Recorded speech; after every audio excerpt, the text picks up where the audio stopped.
I hail from the countryside. My name is Bill Carlson. I completed a 2-year program in animal husbandry, and my greatest aspiration was to operate my own feed store and raise a family. After graduating from community college, I married my high school sweetheart, Janice. We'd known each other since childhood, and I couldn't imagine being with anyone else. Janice, a charming brunette, maintained her figure even after having 2 sons. I was proud to call her my wife and was ready to do anything for her. However, Janice grappled with one issue: she envied those who lived a luxurious lifestyle. She relished reading the society pages in the newspaper and subscribed to magazines showcasing the glamorous life. At the dentist's office, she'd peruse car magazines and was well versed in luxury cars. She was acquainted with various designers and their clothing collections. Her greatest desire was to become someone more prominent, which I couldn't fulfill. So, I took a job at a fancy feed store in Omaha that catered to upscale customers. This move brought us closer to the city while allowing me to continue working in my passion. I relished my job, providing personalized service to customers, and was rewarded with flexible working hours. Janice enjoyed city life over country living for a while. When she decided to join the workforce, we began putting the kids in daycare, which they didn't seem to mind. Janice landed a job at Gilbert Medical, a medical equipment company, where she worked in an office role. She relished dressing up and interacting with people outside the farming community. She became more focused on her career, leaving me to take care of the boys most of the time. I handled dropping them off and picking them up from daycare, preparing meals, and getting them ready for bed. I also assumed the responsibility of cleaning the house while she focused on refining her wardrobe. Despite both of us working, it seemed like we couldn't save any money anymore. A chunk of our earnings went to daycare, but most of it was being spent on beauty treatments, nail salons, and pricey clothes. I couldn't understand why our savings were dwindling despite our dual income. Whenever I broached the topic, she became defensive and upset, so I stopped bringing it up. Instead, I opened a separate savings account. She started working overtime and receiving private phone calls, becoming less attentive and more distant. She began talking about getting a newer, fancier car and even mentioned breast implants. I was certain she was having an affair. I might be a simple guy, but I wasn't naive. At that point, I didn't even want to save the marriage. I just wanted to sort everything out and move on before it was too late. It was hard to pinpoint anything because I didn't know her coworkers, but I suspected if something was going on, it was with someone from work. I had a couple of good coworkers, Roy and Freddy, who weren't highly educated but worked hard. Even though I was their boss, I never acted like it, and we all worked together seamlessly. They would be important allies in my plan. I noticed that on Wednesdays, Janice would dress up in fancy lingerie and her best clothes. She started taking longer to get ready for work, which gave me an opportunity to put my plan into action. I informed my coworkers about what was happening, and they agreed to cover for me with deliveries and appointments. I parked near the entrance of the Gilbert Medical plant parking lot, using the time to catch up on some reading. Around 11 o'clock a.m., Janice left work and drove to a nearby Holiday Inn. She parked far from the office, and shortly after, a man in a red Corvette arrived and parked at the opposite end of the lot. When they both got out and headed to room 117, my suspicions were confirmed. Feeling disheartened and queasy, I left to return to work, needing time to figure out my next move. Before leaving, I vented my frustration by cutting 2 of her valve stems with my wire cutters. The rest of the day dragged on, and I later picked up the kids, cooked dinner, and asked Janice about her day. She mentioned having a flat tire, which a coworker helped her with, and we didn't discuss it further. The following morning, I swung by the office after dropping off the boys at daycare. It didn't take me long to spot the red Corvette. Lucky for me, the guy had his own reserved parking spot, complete with a sign that read Ken distribution manager. Turns out Roy's wife also worked at Gilbert in the personnel department. By that afternoon, I had all the scoop on this guy. Most importantly, he was already hitched. He'd even caught flack for making inappropriate remarks to a coworker and had some issues with his expense accounts. I scored his address, phone numbers, cell phone digits, and even his SSN. But I had no clue what I'd do with all that intel. 8 years married, his wife's name was Amy. We put in a solid day's work, and Roy, Freddy, and I managed to squeeze in a cold one before I had to pick up the kids. I still wasn't sure what my next move would be, but I had a feeling it would all come together soon. Trying to keep calm and think logically, but I was getting angrier by the day. Sometimes I'd catch myself silently tearing up, feeling broken like I couldn't fix myself. Living with Janice was getting tougher by the minute, I just wanted out. Got another stroke of luck the next day when I remembered March Gilbert, one of my top clients, was the wife of the company president at Gilbert Medical. Never met the guy, but March and I clicked. I made sure to butter her up, thinking maybe I could use our friendship to my advantage. That's when March's daughter, Cindy, popped by. She was in her last year of vet school. March went off to do some barn work, and Cindy and I shot the breeze for about an hour. Enjoyed the chat, felt a bit guilty afterward, but it faded fast. Spent the weekend doing some welding in the garage. I crafted a small flat steel piece and attached 4 sturdy points to it using concrete nails, making sure they were tough and unyielding. The plate measured about 6 by 6, and it marked the beginning of my revenge plan through some well-deserved harassment. Caught sight of March on Tuesday. I was kind of down while unloading the order, not my usual chip herself. Caught her attention. "Bill, what's up? You seem off today," she said. "Got some personal stuff, March?"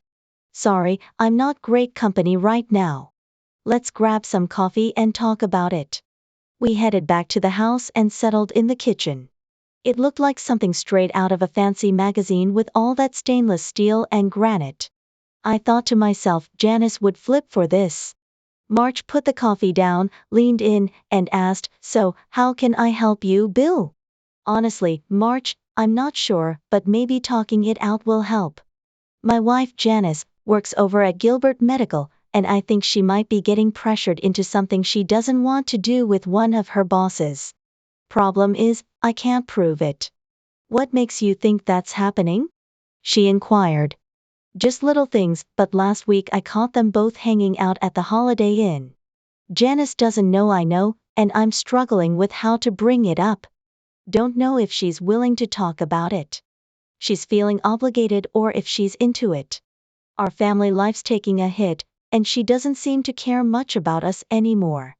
She's keeping it all hush-hush, and that's what really bugs me." "Who's the guy?" "Think his name's Ken.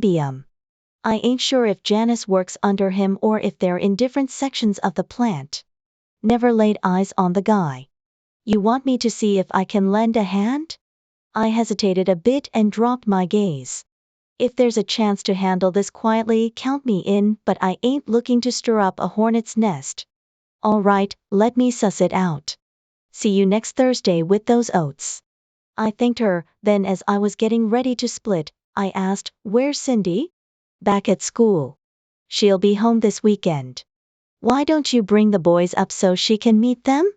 Well, this turned out better than expected.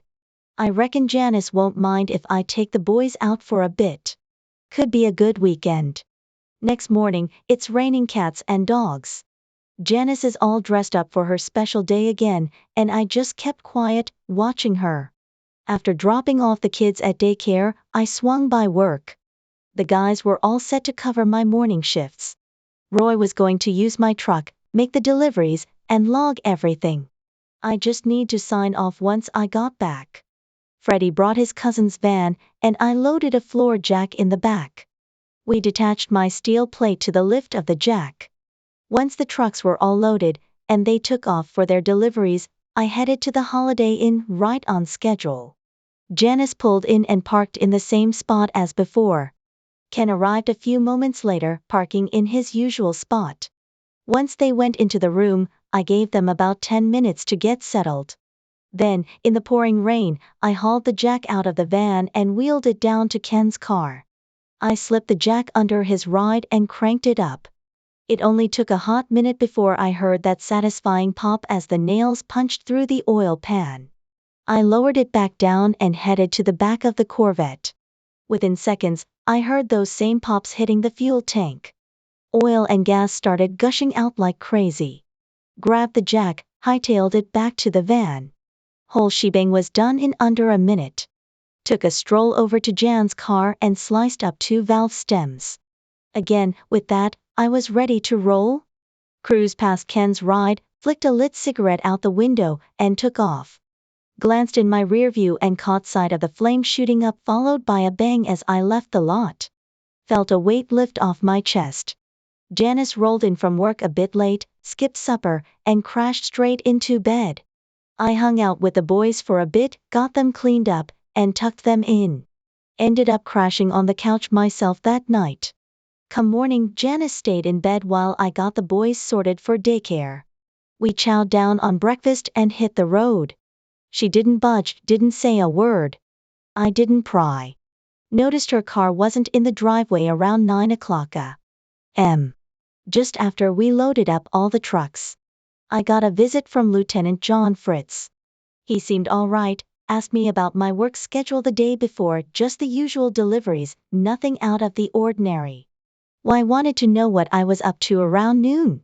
I grabbed the delivery logs from the day prior and spread them out, showed him each stop, the goods dropped, the unload time, and my initials. He smirked a bit. That's one heck of a log, he said. You guys do this kind of thing every day. Want to peek at the logs from the past month? He shook his head and grinned, left me wondering if that was a good sign or not. He took a bit of prodding, but he finally spilled the beans. Apparently, there was a car wreck at the Holiday Inn over in East Omaha yesterday, and they're trying to piece together what went down. Why me, though? Well, turns out another car nearby had its valve stems sliced, and guess whose car it was? Your wife's. They're wondering if it's just a crazy coincidence or if there's more to it. First off, I have no clue why my wife's car would be at the Holiday Inn, and secondly, what's the deal with her car being connected to the wreck? Oh, her car belonged to a colleague she had a lunch meeting with. They were schmoozing some company clients at the hotel, and bam, all this happens during their lunch. Did you talk to the folks they lunched with? Nah, they drew a blank on names. You going to level with me or we going to dance around all morning? He leaned back, flashed a grin. Ever heard of a guy named Jim? Never crossed paths with him, honest truth. I'll take your word for it. He grinned again. Hate getting mixed up in domestic stuff, so let's hope I don't got to swing by again. Here's my card, give me a shout if anything else pops up. All right, he shook my hand. Hate to drop this on you, let me know if you need anything. All right, as he walked off, I mumbled, thanks, but you didn't really tell me squat. Time to connect the dots. Got home after work, and Janice's ride was parked in the driveway. She was chilling, dinner ready, said she wasn't feeling great so she called in sick. Still didn't spill about what went down, so I let it be. She hit the hay early, and I took care of the boys once more, crashing on the couch. Next day, she was up and about, getting ready for work. When I left with the boys for daycare after dropping them off, I swung by the doc's office and asked for an STD check. Friday at work was just like any other. Got home, and Janice was there again. After dinner, I suggested taking the boys to one of my customers' farms the next day, asked if she wanted to join. Knowing she'd likely pass, she mentioned having shopping to do, so I let it slide. Didn't matter to me if it was shopping or a date, same outcome either way. Saturday with Cindy and the boys at Gilbert's ranch was a blast. We had a blast all day long. March whipped up an amazing lunch. Didn't want it to end. Cindy clicked with the boys, and they seemed to dig her too. Mr. Gilbert wasn't around, so I still missed meeting him. March didn't bring up our previous chat, and Cindy seemed clueless about it. Hated to head home, but we had to. Janice didn't ask a thing about our day, didn't seem interested. Boys tried telling her about their adventures, but she tuned them out. Gave up after a while. She did wonder why I wasn't sleeping in bed anymore, so I told her work stuff had me tossing and turning. That was that. Rest of the week was business as usual. Noticed she didn't do anything special on her usual day. Figured she called off the truce. Was cool with me cause I had a ton of work piled up. Swung by a divorce lawyer I'd heard about, got some pamphlets and forms. All back to normal till next Wednesday. She started her day with a morning shower, then took extra care with her hair. She had on some new black sultry lingerie, and a fresh scent of perfume lingered around her. Even her shoes looked brand spanking new. I made sure not to get caught staring and hurried out with the boys. Knew for sure it was going to be a date day. Dropped the boys off, swung by the plant, checked out his parking spot. A shiny new Porsche was parked there. Quickly noted down the license plate and dashed back to work. The guys were just as hyped about this new development as I was. We blitzed through the morning deliveries, tweaked the logs a bit. Figured John Fritz might see through it but went ahead anyway. Had a nice long lunch break. Roy kept up with the deliveries while Freddy swung by the pool supply store, grabbed some big bottles of hydrochloric acid. I wanted to have lunch with John Fritz. When I walked into his office with pulled pork sandwiches and fries, he gave me a weird look, said hi, and sat across from him. He knew something was up, grinned like a Cheshire cat. I told him I thought we could grab lunch together and he could fill me in on the car damage case. Had to keep him occupied for about 2 hours, it was going to be a stretch while I played nice. Freddy was down at the Holiday Inn parking lot, found the Porsche, and drenched it in acid trunk, fenders, deck, even the leather seats and floor mats. Sprinkled some mothballs in the gas tank for good measure, could mess up the engine bad if anyone tried to start it. Left some acid on the tires too before he left, snipped the valve stems on Janice's car again just to cover our tracks. It was all done and dusted in just 15 minutes. Only downside was not knowing how long they'd be in there. John and I shot the breeze for what felt like ages until he finally asked, "What's your game, buddy?" Just wanted to make sure I had a solid alibi in case something went down with Ken Beam's car today, I replied. "What's so special about today?" he asked. "Well, the pulled pork sandwiches were on special," I quipped.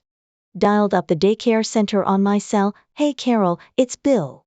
Got tied up at work and was hoping you could give Janice a buzz to pick up the boys this afternoon." "Thanks a bunch." Gave her Janice's number, extension 117, call her ASAP, okay? John leaned back, chuckling, those pork sandwiches hit the spot. There was a lull, then he said, "Should I ring Mr. Beam and check on his car?" "Why bother?" I asked.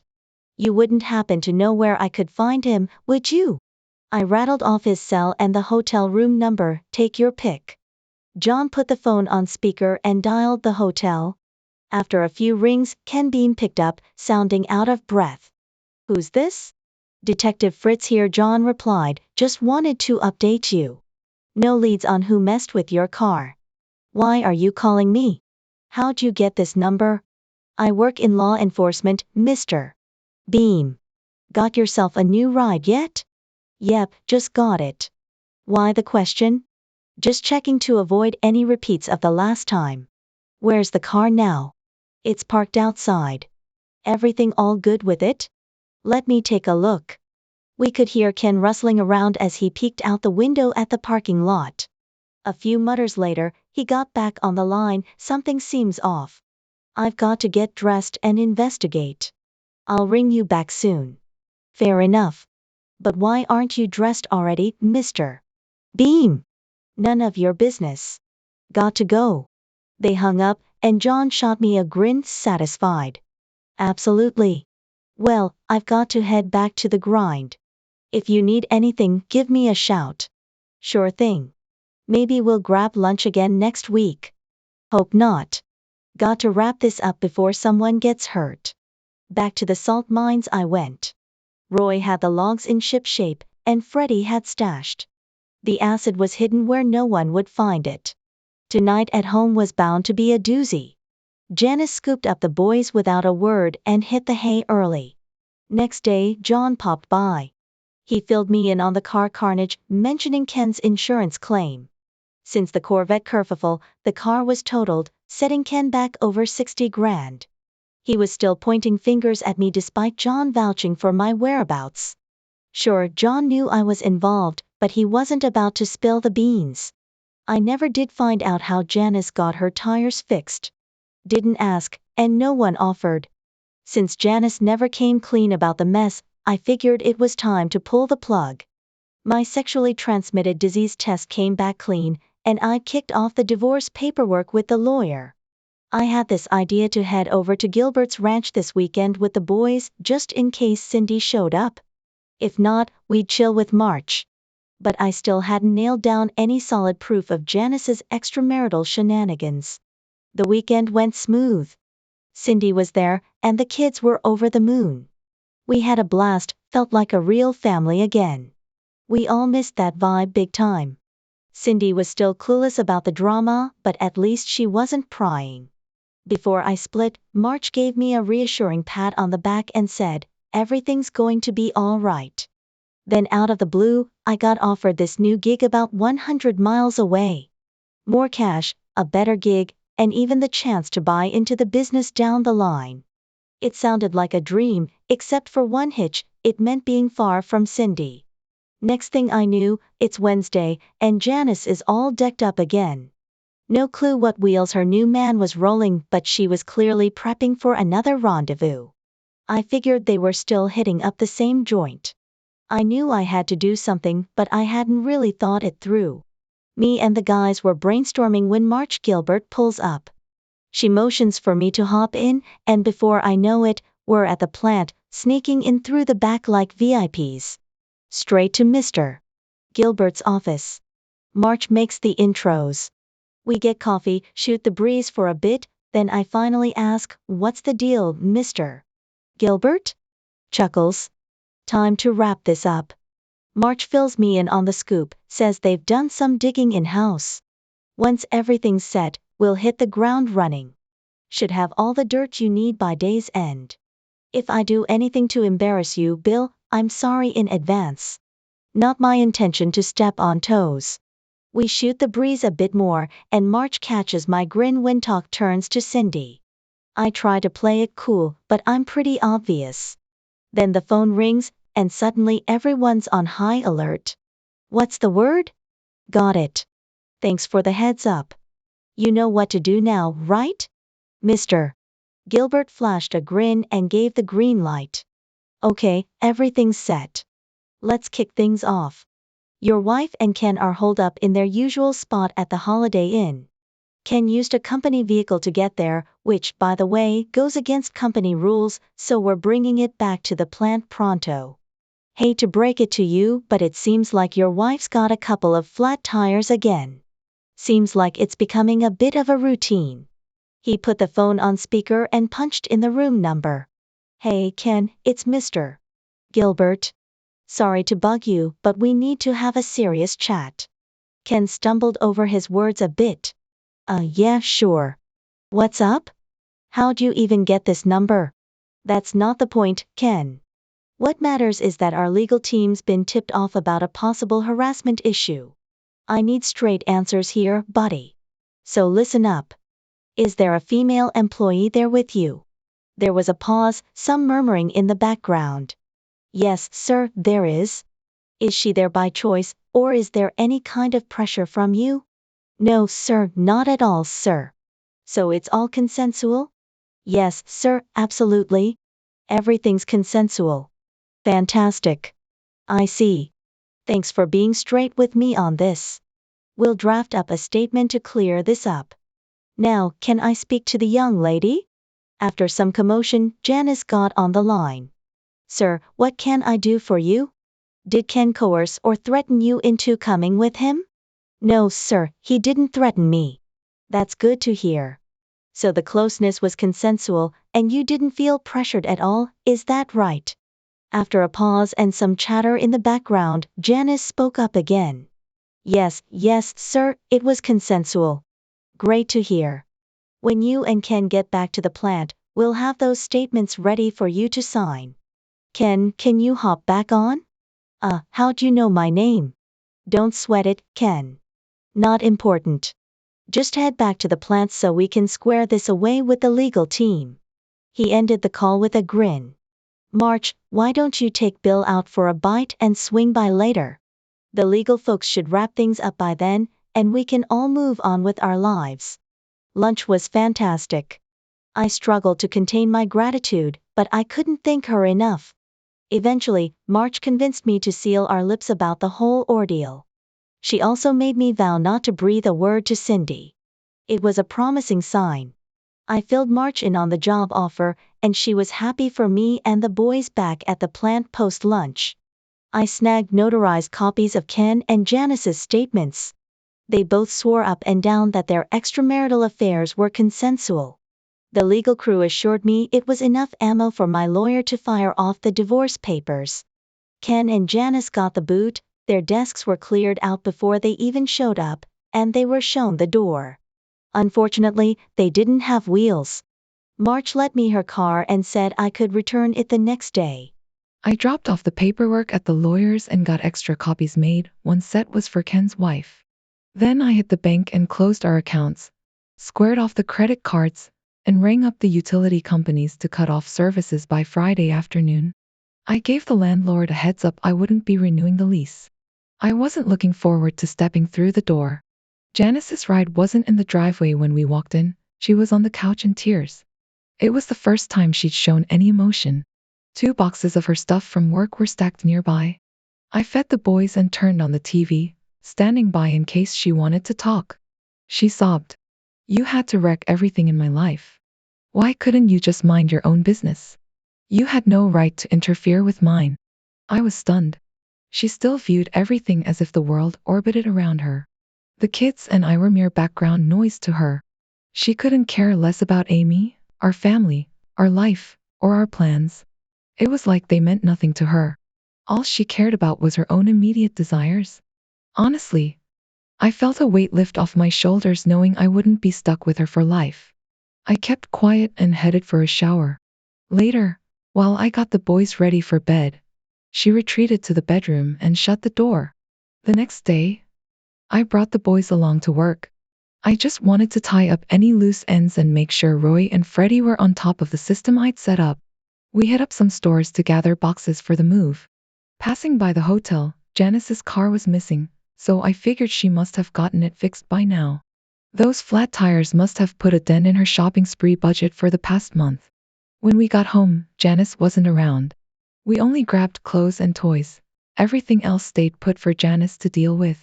Little did she know that by the next day, all the utilities would be cut off. Damn, fate was a cruel one. As we backed out of the driveway, Janice was just pulling in. She stood by her car, watching silently as we drove away. I treated the boys to Chuck E. Cheese and booked a motel for the night. The next morning, I dropped them off at daycare. I handed Carol some cookies and party favors, explaining it was the boys' last day and I wanted them to have a blast with their buddies before I left. Carol pulled me aside. What's the deal with your wife last week? She asked. I didn't want to pry, but since you're leaving, I'm dying to know. She was furious when I called. She demanded to know where I got that number, and when I told her you gave it to me, she cursed up a storm. When she picked up the boys, she didn't say a word, but her vibe screamed anger. I owe you an apology, Carol, I confessed. I kind of put you in a tough spot. You see, Janice was having an affair. She was holed up at the hotel with her boyfriend. And I hoped if I got you to call and break up their little rendezvous, she'd reconsider the whole thing. But it backfired. Instead, she got ticked off at both of us. I'm serving her with divorce papers this afternoon, and right after I pick up the boys, we're hitting the road for a new job. I admit it was a low move on my part, and I'm sorry for dragging you into it. I met with my divorce lawyer, and everything was set to go. I'd have custody of the kids, and Janice could see them whenever she wanted. Honestly, I didn't think she'd be all that interested in them anyway. We split everything else down the middle, although there wasn't much to split. No alimony, no child support, no cash settlements. I left her all the furniture, appliances, and household stuff. I didn't want any of it. She kept her car, too. I didn't want it, Those flat tires were a pain. All I had to do was hand the papers to Janice. If she didn't fight it, everything would be wrapped up in 3 months. Attached to the divorce paperwork was a copy of Ken and Janice's notarized statements. The lawyer made a little note in the margin indicating that the statements would stay private if we could agree on all the terms of the divorce. There were no questions. Her car was in the driveway, so I knew she was home. I sat there for what felt like forever. I loved Janice. She was the only woman I ever got close to. I thought our relationship was normal, never realizing I wasn't meeting her needs. She never came out and told me directly, and I was too clueless to pick up on all the hints she dropped.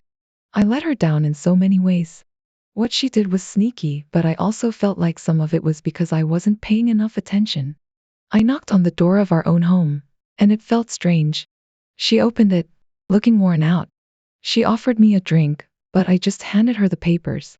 She didn't even bother to open them, just glanced at them and then back up at me. Why? I asked, unsure if she was angry or sad. After a few moments, she finally spilled it out. He smelled like cologne while you smelled like dirt.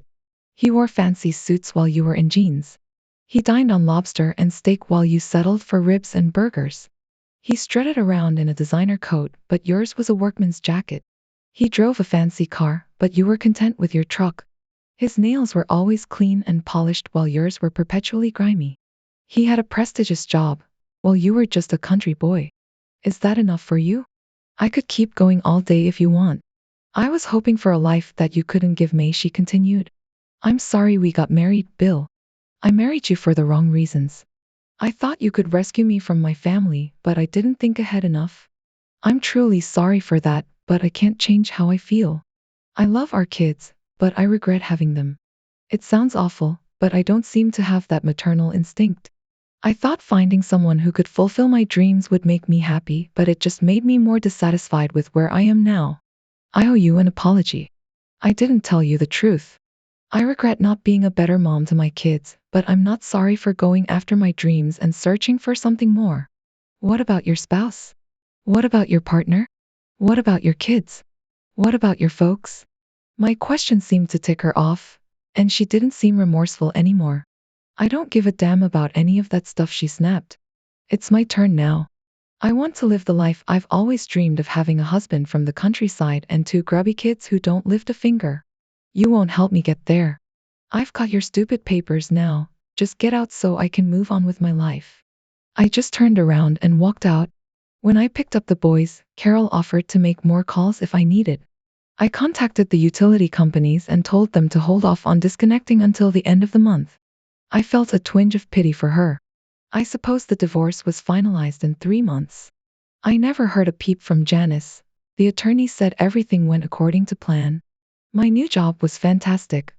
Though I missed out on the opportunity to buy into the business, someone else snagged it along with a chunk of prime land. My boss mentioned they were turning it into a horse breeding farm. My position was secure, but my chance at owning my own place took a hit. 2 weeks later, construction began next to the feed store. We were all curious about what was being built, and eventually, one of the guys asked the site engineer. It turned out to be a veterinary clinic specializing in treating large animals. I found that intriguing, but I shrugged it off as wishful thinking. They managed to erect the entire building in less than 60 days. The new owner was expected to arrive on Saturday. On our way to grab some lunch, the boys and I swung by for a look. I was a bit curious. Out of the blue, both boys started yelling Cindy, Cindy, and lo and behold, there she was, looking better than ever. March was by her side. It turned out Cindy had earned her veterinary degree and had big plans to breed show horses while running the large animal clinic. She was giving the boys a tour of the new place while March and I caught up. We all grabbed lunch together, and Cindy shared her excitement about building a new house on the property so she could be close to her work, the boys, and me. We couldn't wipe the grins off our faces on the way home that evening. Fast forward 5 years, and Cindy was thriving, raising gorgeous horses while her clinic had become a huge success. Meanwhile, I had just launched my 6-feed store. The boys had 2 little sisters now, and they adored them. Every weekend, my mother-in-law, March, and Mr. Gilbert would drop by. Funny enough, I never did find out what his first name was. But one person who never showed up to visit the boys was Janice.